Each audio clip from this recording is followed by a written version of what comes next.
You're listening to Bedroom Beethovens, where notable music makers break down stories accompanied by songs and melodies documenting growth through their 10,000-hour journey. And me? Well, my name is Cello, your host.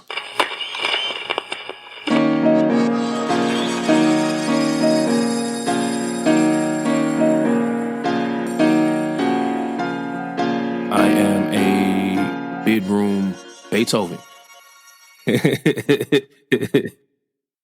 Hey everybody, welcome to episode 160 of the podcast. Yeah, it's your boy Dibiase. My guest this week This is is what y'all been waiting for. The up the joint I stick. go by Dibiase, I'm Some of that a producer, 8-bit slap beat maker shit. out of Watts, Gon' bang it. now Something for residing y'all in trunks. Sacramento. Other than that, just make beats. The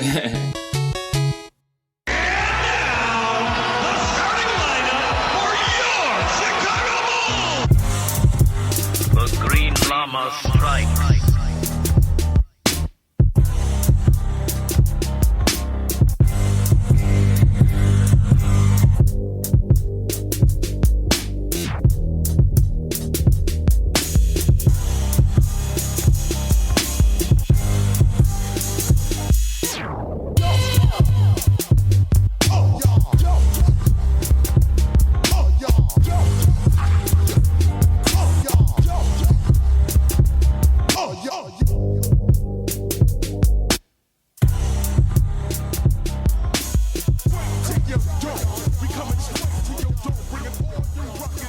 LA beat scene veteran Dibiase, the slap master general himself, swings by to chat humble beginnings and how his networking abilities by forming a tight-knit community has helped him throughout the years.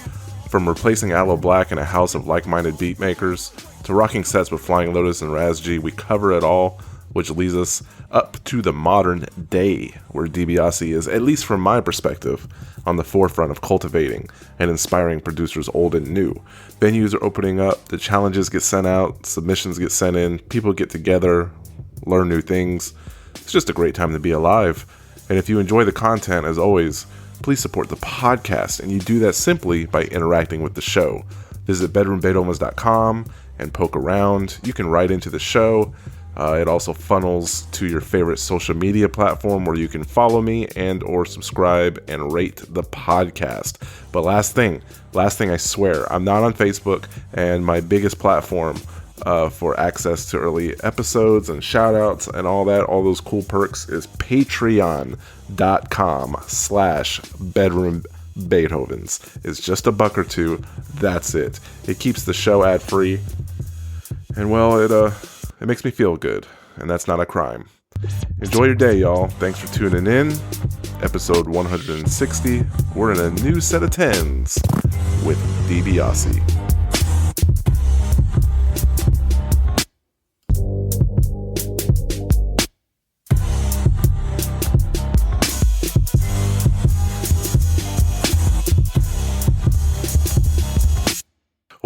Well, this is a direct quote from you. You just got to tell your own story, because I'm convinced people will rewrite you out of the story if you leave it up to someone else to tell it. And that's one of that was like one of the defining sentences of why I started my podcast.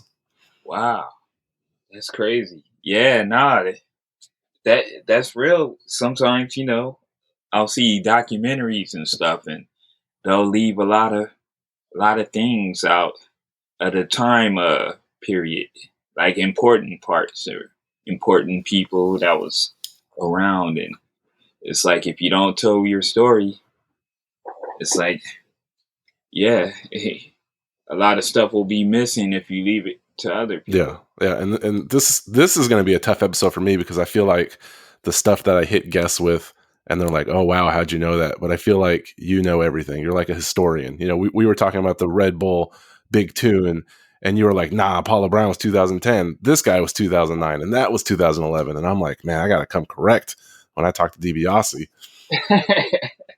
Yeah. No, Paulo Brown. Yeah, he was 2009. Yeah, see? Yeah. Nah, that was a crazy year. Cause it was hard for them to find a venue in LA. So they was gonna do it in Long Beach that year. So the venue didn't fall through. So they did something where they had everybody go to Vegas. So out of all the producers, it was like half LA producers and half Las Vegas producers. So that crowd, that Las Vegas crowd, they was getting all of us LA dudes out of there in the first round super early. Well, yeah, I bet all this stuff is like photographic memory because you're chalking baseball diamonds with a dream to do what you love full time, and when you're in that state of hunger, the dollar and a dream phase, you remember everything. You remember the corn dogs and ramen you had. You remember when you could only put $2 in the gas tank at a time.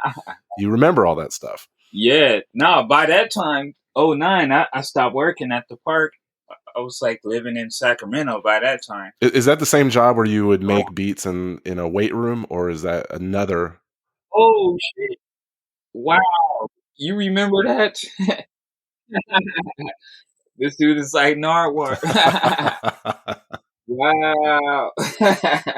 Yeah, I would make beats when I first got the MP.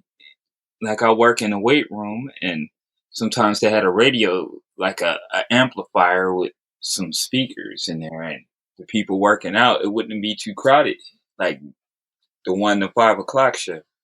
So instead of listening to the regular radio station, I just plugged the MPC up and was cooking up in there. And yeah, it's funny you mentioned that because the loop sessions I just did.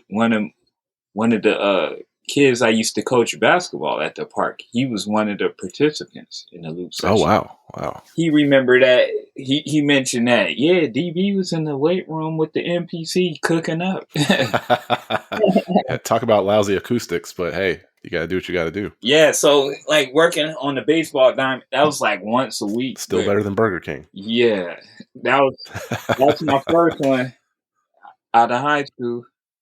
Did that for a minute. That was pretty torturous, man.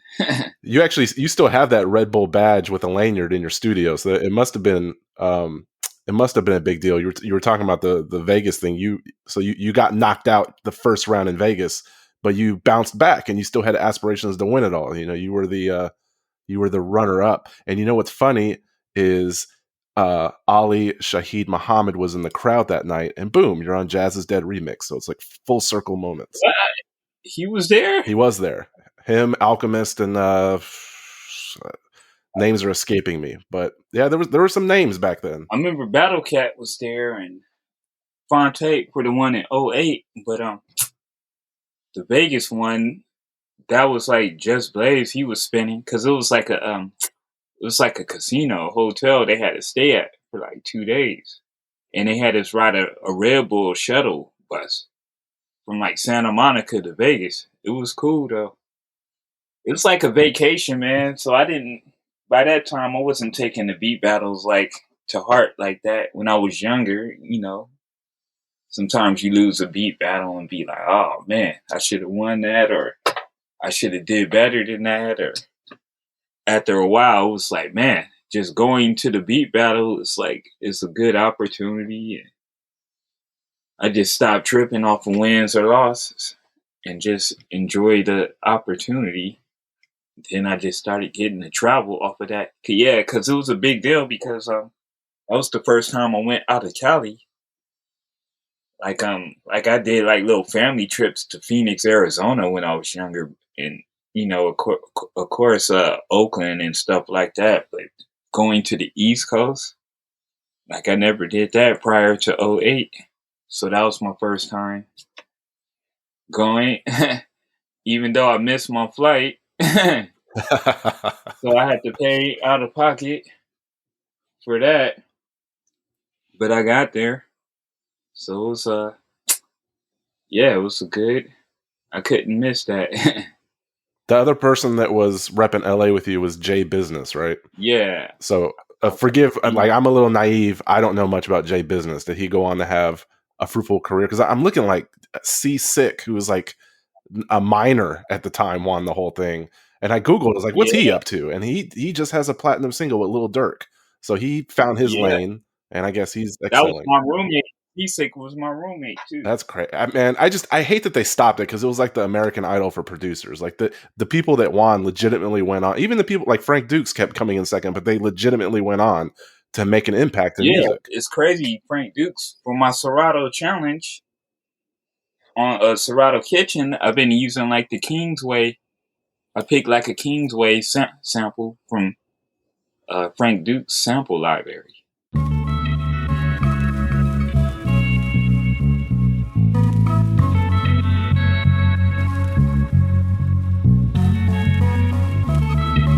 So it's like it's a trip, man. I was thinking like I know that there was misconceptions of people thinking you're an electronic producer. I didn't know if your reputation in hip hop at this point has been cemented, and maybe people have a hard time. Like you have hip hop beginnings, but for some reason along the line, because either you were using instruments not traditionally heard in instrumentals, or the sounds you use, people start thinking that you were more electronic than hip hop. Oh yeah, nah, I'm from the Good Life era, Project Blowed, Unity. I would go to Unity. That was like this function in LA. So pretty much, yeah, that's what set it off for me. Yeah, yeah, a lot of people were thinking for a while all I did was video game beats. It was like That's silly, I'm yeah. like, I have a few like projects, but everything else is like a lot of hip hop stuff, and I make a little bit of broken beat, little footwork. Well, how's your ego? Might be a strong word, but how is your ego at this point? Because like Madlib tweeted out about if everyone loved his music, he would stop, he would retire. And I guess if you have haters or critique, that means you have work to do in his eyes, and that being universally loved is bad. I mean, do you know how many Guitar Center sold to 303 based off him alone? Like Arthur Verocai album covers have quotes on him, and it's funny that from his purview, he thinks he's not in the conversation of greatest producers. Wow, that's crazy. Yeah, nah, Madlib, he's very instrumental into a lot of a lot of stuff, man. Like I remember they were selling like 303s at Pooh Bah Records, and they had a sign saying this the drum machine Madlib uses. Yeah, like as a marketing tool, which is insane. Yeah, nah, that's funny, man. And I'm wondering like if someone comes up like, hey, DiBiase is like he's one of the greatest. He was like an early ambassador for these type of drum machines, and because of Project Blowed and Sketchbook, I think journalists, historians, and authors are going to write about your importance to the beginning of what people now call the beat scene. I think you're in the lexicon. I think you made it. Maybe you feel the same way Madlib does. Like, nah, I'm not there yet. I ain't worried about being the best or all of that stuff. I'm just trying to be efficient, man. That's What do you mean efficient? just like doing the most with what I got. Like being consistent with projects. If I can put out like quality projects, I might not have the most projects, but like the projects that's out, they do the most. It's like a basketball player that's a volume shooter that just shoots a lot and just but they're not hitting. They're like taking like 20 shots to get like 20 points. Like I'm gonna do it like in half that amount of shot attempts. I don't need as many shot attempts to get, to my bread and butter. So I try to have that approach with the music. Is that the same criteria? Like when you have a list of top 5 producers of all time, Pete Rock, Eric Sermon, JD, RZA, Primo, is that kind of the criteria that you judge them at? Is that why they're one of the greats in your opinion?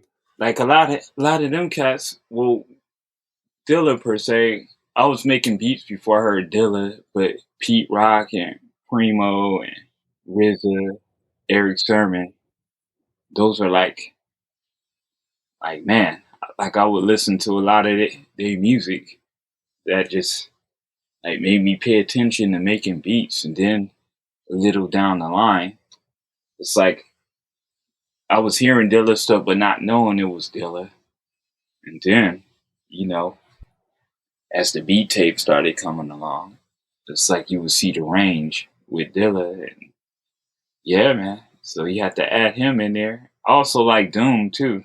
Always like Doom's production from the KMD days. Pretty much, yeah. That's what I hold them up to. But like it's interchangeable. I got a lot of new favorites though too. Some of them are some of my peers that like 14KT, one of my favorites. Doc Kim, one of my favorites. Just hearing how they be chopping samples and doing things to sound, it's like, man, it's like it makes you like wonder what they was doing. Sometimes I'm in the room watching them do it, and I'm still like, damn, how did so it's That's funny. crazy. So Yeah, I was fortunate enough to interview 14KT, and he was telling me that you and him would work over AOL Instant Messenger back in the day. So yeah, you guys got history. we cooked up that one beat going fine at the Red Bull.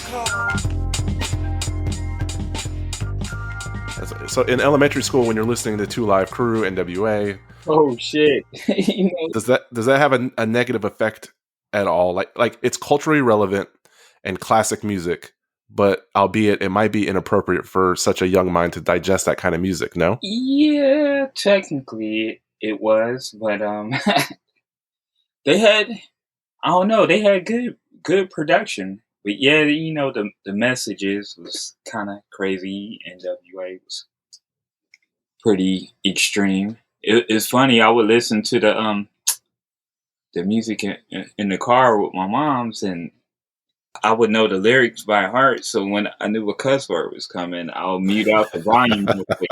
That's why I used to do the same. my mute out on the beats is on point because of that. And then it got to a point. I'd say like when I was in high school, I was listening to some music in the car. My friend was with me. I think I was listening to RZA. This wasn't high school, but it was like I was super young still. That song "Domestic Violence." I'm listening to it in the car, and my mom's, she's dropping me and my friend off to my friend's house, and we're listening to it, and he was like, "Damn, you bumping this in front of your mom?" She's not tripping now, man. But it was a point where it was like, oh man. But yeah, she used to buy me like albums like Heavy D, Kid and Play, stuff like that. Yeah, I was Clean wondering, like, raps. if you catch your daughter listening to NWA and she's like, "Oh no, Daddy, the production, it's on point." Like, I get it. All right, you get a pass. Her favorite rapper is Kendrick. She got good taste already, so she likes Village Volume 2. Some songs I gotta skip, but yeah, it's crazy. She like MF Doom, Operation Doomsday. It's like I'll go in the house and she have it on. I'm like, wow, okay. So your dad was a chef, and there were gangster rappers at your pop's restaurant. You have to have some cool stories. Wow, wow. You remember that? Yeah. So above the law, Easy E, Ice Cube, they used to eat at my pop's restaurant by Fremont. It was called McGarry's, and he had a jukebox in there in the cafe, and it was like it would have like oldies in there and all that stuff. Ray Parker Jr. jazz, but he would have some 45s of rap music in there.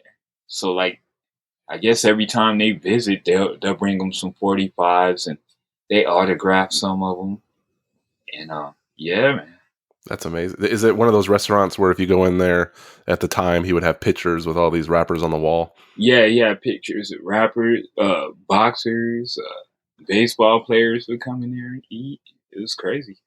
I don't know if it was your first vehicle or one of your first vehicles, but you had a Jeep, and you would DJ Oh yeah. out of the back of the hatch, and you would go up to North Hollywood, and there'd be a big dance scene up there, Oh and cops would treat you guys like you're illegal street racing, like Fast and the Furious or something. I think cops got nervous when they see an unsanctioned crowd, like, oh, this guy is leading a music scene of 50, 60, 70 kids in a parking lot. they would meet up there every Wednesday. It was crazy because normally I would go to Low End Theory, but one of my homies that's a crump dancer, he told me to come through to the park in North Hollywood, and I was like, all right. So I was dropping off Devin, who he was my roommate at the time. So he went to Low End. So I guess he went already, but I went to the park. So he was hitting me up. I told him I was at that park and shit. So I would swoop him up later. So like, yeah, it was like a bunch. It was like 100 people in this parking lot. And then the cops came. It was like a helicopter flashing the lights on us around 1 o'clock. And yeah, we had to clear the scene. And then I was bumping like my beat so long. I think my battery died. So I had to like call the AAA and got a jump start. So after I left there, I went to Low End to pick up Devin Who, and then it was crazy. My fuel pump went out like right as I got to Low End Theory. And it was like, oh my God. So I had to get my shit towed from Low End to the crib. But that was a cool night. Like that crump dance style was aggressive.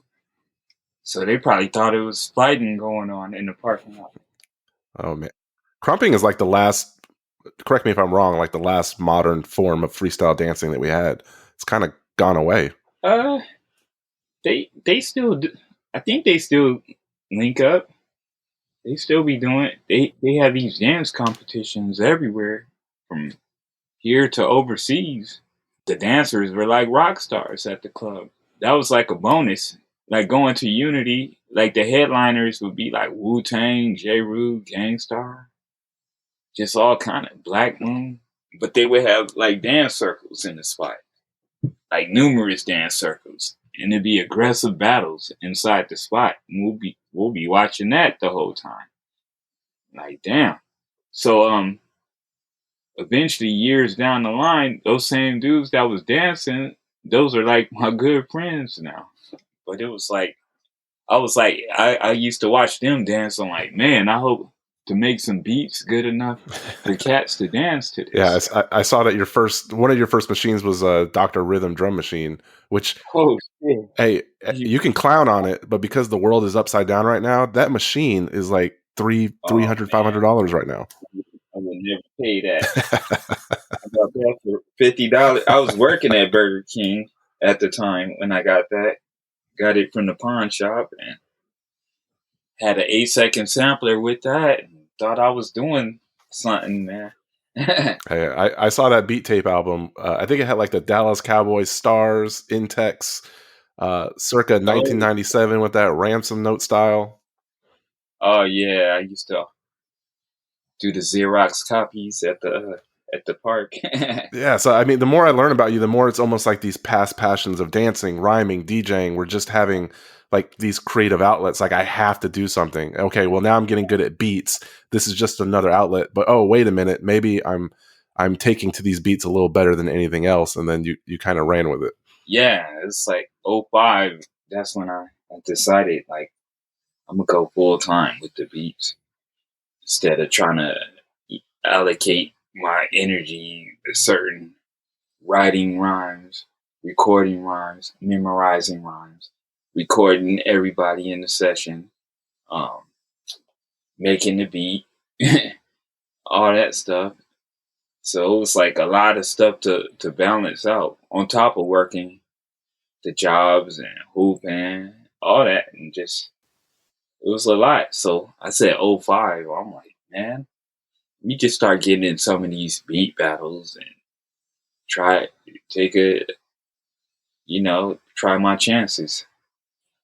So '05, there used to be these beat battles where you would take your MPC and make the beat on the spot.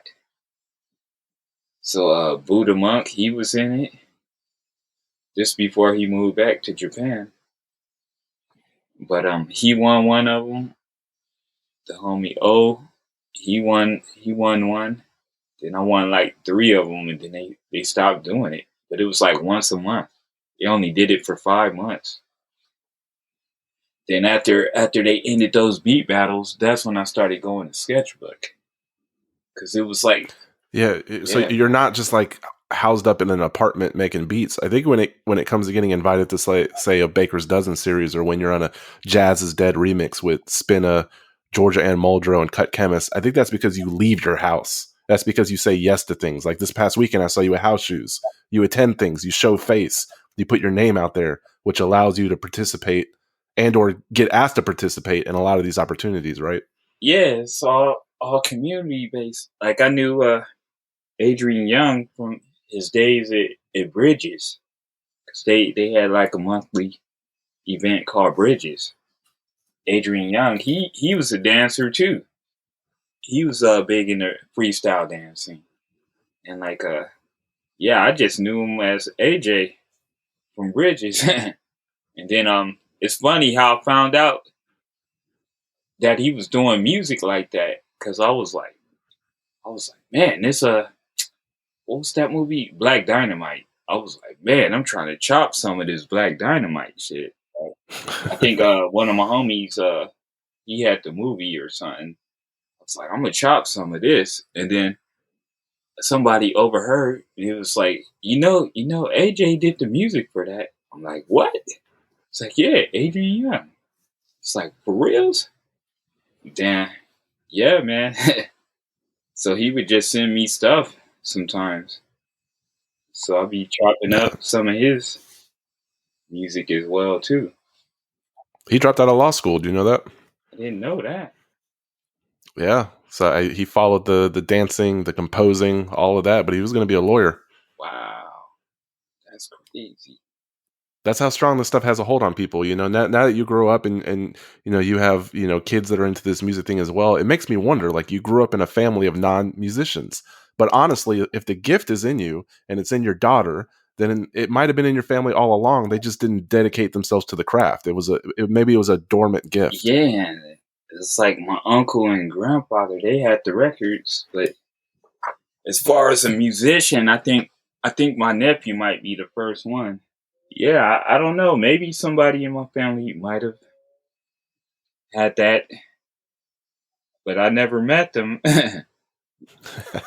My mom said she had piano lessons when she was younger, so that piano's still in the living room at the It's house. not like Flying Lotus though, where you can kind of lean on the Coltrane legacy. You didn't have any of that. Oh no, nah, I don't. Yeah, man, it'll be a surprise. Well, so speaking of Lotus, 2008, back when you were in it at that point, and it was a great time for the LA beat scene. Sa Ra was getting courted by Kanye West. You had, Little Temple on Santa Monica Boulevard. MySpace was a great networking tool, but that Brain Yeah. Feeder label, you know, I mean, do you have any stories like Sa Ra? Maybe Lotus wanted you to join the label. You would have been real. That's funny you asked. Yeah, fill me in, because you were just one stone away from being on the same label maybe Dilla was on. Maybe Egon would have put you with Madlib early on. I mean, it seems logical, but I was Googling, I was like, how did this not happen? So, fill in the gaps for me. I guess playing at low end a few times, Daddy Kev was like, "Yeah, I want you to put out something on Alpha Pup." So by this time, I never put out a full length album like officially at that point. So that's when Machines Hate Me came in, when they announced that and all that. Man, Lotus hit me up. Man, I was looking forward to putting out your first album, dog. I'm like, what? Why you didn't say this earlier? Oh my gosh. But it's all good. Everything happens how it happens. So just But miscommunication. and then I remember second guessing myself for the what's that the beat generate not beat generation beat dimension. the J Scarlet, they put out a beat compilation that had like a Sam was on it, I believe, Pudge. Yeah, they hit me up to submit some stuff. This was like 08, and I was like, oh man.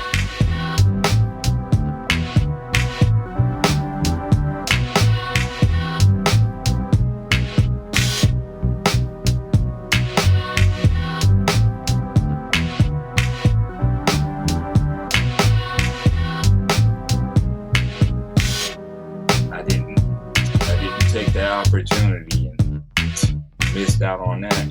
Made sure to make that other thing happen though. But and as far as the Stones Throw, like I knew like Peanut Butter Wolf and some of the Stones Throw artists. Yeah, even John Wayne. Like he got discovered from Stones Throw. Rhyming on my sets at this one show Koopma was doing. It was like a benefit show for Koopma. He was rhyming during my set, and I think Wolf, he was peeping the set out, and he was like, "Yo." And then they exchanged info, and then eventually down the line, that's how he got on Stones Throw. Lotus was trying to do crazy stuff too. He tried to get Tyler the Creator and Sam I Am to do a collaborative record together, and you guessed it. He said Sam I Am said no because that's the type of producer he is. But that was an idea they were kicking around. Yeah, man, that's crazy, bro. Sam, that's a trip. You be in the cut chilling. I can't speak about Razzy G the way you could, but I think that's what made a lot of these artists great because he created a label that served as a vehicle for left field music. So a guy like Razzy G could put out the weirdest record he wanted to. He could do something weird for Brain Feeder and a more straightforward record for someone else. And I think Daedalus probably falls into the same bucket. I mean, the music's unconventional, but it's masterfully produced, and that's their legacy is built on. I think. Yeah, Ralph, he have a lot of rank. People thought he just made the bugged out stuff, but I have a lot of stuff like it's straightforward stuff. Like he used to have an SP12. I would go to his crib and like the SP12 and he's a good DJ too. So, like he was playing like all the Dilla stuff. That's who really like hit me to Dilla like in 97, 96, 97. Like this is JD. Like he had the white label volume 1. And we were listening to that, I remember, at his crib. So it's like, he knew like all the obscure stuff, and then he knew all the like he would be at Unity. He would be at Unity as well too. And but we went to the same high school, which was crazy. The homie that gave Razzy G his MP, I went to elementary school with the homie Bobby, my homie Bobby. Like he believed in Razzy G stuff so much, he got him an MPC 2000 XL. That was the one he was using all these years. But that dude Bobby, I went to elementary school. That was like my good friend, but I like lost contact with him like in elementary school. So come to find out years later, he was kicking it with G at Washington at the high school we was going to. I'm like, oh snap, y'all know each other? And then man, it's a small world. And what do you do every April 4th now? Do you play his music all day? Do you just how do you celebrate him? Oh man, well the 404 I was doing like I normally do it on his birthday, but like but I was doing like April 4th. It's like I normally be doing events. I think I might start, breaking out some obscure gems or something. On Instagram, Twitch or something. did find some CDs recently. But and then when we go to LA, I still go by the old Space Base. Stop by there. It's like, man, it's crazy. Still, it's like the time went by like real quick. Like it's been like years. It's crazy. Yeah, just certain stuff remind me of G, but like a lot of times I see like little funny videos a lot of times online, and like we had a group chat online, or we would send like funny, crazy, wild videos, like just like random, like ratchet, like fighting in the street, wild shit. Sometimes he would just see this shit, like while he's on the bus going to work, he would see some wild shit, and it's like, but like yeah, every time I see some wild shit, I'll be like, oh man, G would have been laughing about this, man. Yeah, that's beautiful, man. I love how entrenched you are with the community and all the friendships you've made. And another full circle moment is you mentioned Alpha Pup Records, and the homie Eloquent just released his last project on Alpha Pup. So Yeah. it's just all intertwined, man. It's great. And the only thing I can say, man, is what a life lived. I know you've cultivated talent. You inspire others by pushing them to flip beats online. I know you're going to be in the DMV area next month. You got some dates, some venues. So I will give you the floor to kind of tell people anything that you want to plug. Oh man, basically 6/6 we're doing Flip a Beat Club in Sacramento. So it's at the record store, 12's Wax. And you can also get on Zoom if you're not local. You can join in the Zoom, and we got Stu Bangers. He made a sample pack for all the producers to flip this month. And we're also going to have a demo from Merrick from Koala. He's going to do a demo inside of the Zoom. So even if you don't make beats, you can hop in the Zoom and you can ask questions. Like last month, we had Serato Studio in the Zoom chat, and they did a demo. And it's like you could pick the brain of directly from the company. And also that same day, 6/6, we're doing Flip a Beat Club Toronto. So Ross Fresco and the Bakers Club, they holding down Flip a Beat Club in Toronto, in a record store in Toronto. So we're gonna all do it at the same time. We'll all be on the Zoom chatting. Yeah, man. So we eventually get it to different little chapters in the East Coast, LA perhaps, and yeah, man. Yeah, I'm honored that you not only did you want to come on, but you actually listen. So it's genuine. So if I can repay the favor, I want to start jumping in there and see what the community aspect's all about. Put my logo on it if I can. Yeah, man.